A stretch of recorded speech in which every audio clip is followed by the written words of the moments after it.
Again, I was promised a 1-year deal at $17,000 for a year, and I hold, Big raise. packed packed up a U-Haul truck from small town Wisconsin. My dad and I made the 16-hour drive or whatever it was to Philly, and found an apartment on Craigslist, and I was off and running with the Eagles. But what a time to be with the Eagles. I mean, to spend 5 years with Andy Reid and get to see him every day, because I was in the office a lot of days. I did do some college scouting, but different than a lot of college scouts, when I was not on the road, I was in the office because I did pro work as well. But the late great Tom Heckert was a special person to me, a mentor, somebody that was one of my best friends in this industry.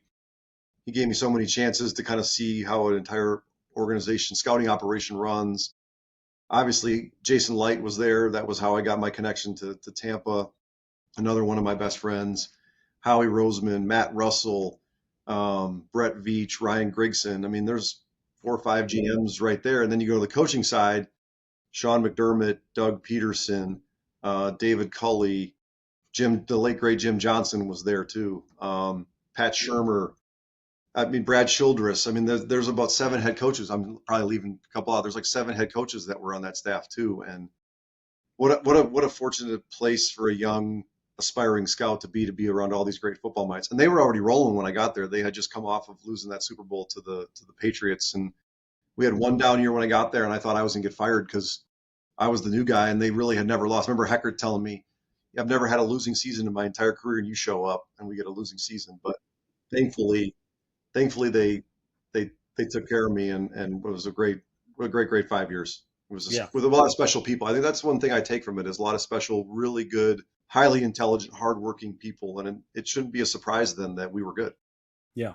Yeah, absolutely. And again, you mentioned, Tom Heckert again gets that Cleveland Browns GM job, I believe. Is that the connection? You head over to Cleveland after that before heading to Denver? Yeah, yeah. So obviously Tom and I were close, and he thought enough of me to give me a chance. I was 29 years old when he gave me that college director job, and it was the first time I had to manage people in my career. You as a scout, you a lot of times you're almost a hired hand in a sense, like a freelancer, and nobody reports to you. Next thing you know, I've got 12 guys, whatever it was at the time, reporting to me. Some of them, many years experience, many more years of experience scouting, coaching, being in football than I was, and he tasked me with pulling it all together and running a good college department. And obviously, I learned a ton. We didn't win a lot of games, unfortunately. I felt like we drafted pretty well if you go back and look at those drafts, but we made mistakes. And I think, like any self-aware, critical person, you've got to realize that we didn't win many games, and why is that? And it's not just about acquiring talent. There's so much more that goes into it, but that was a tough 3 years for all of us that were there in Cleveland. I think the most games we ever won in a season was 5, but I learned a lot, and I'm forever grateful to have had that opportunity to work in Cleveland and work for the Browns and learn what we did.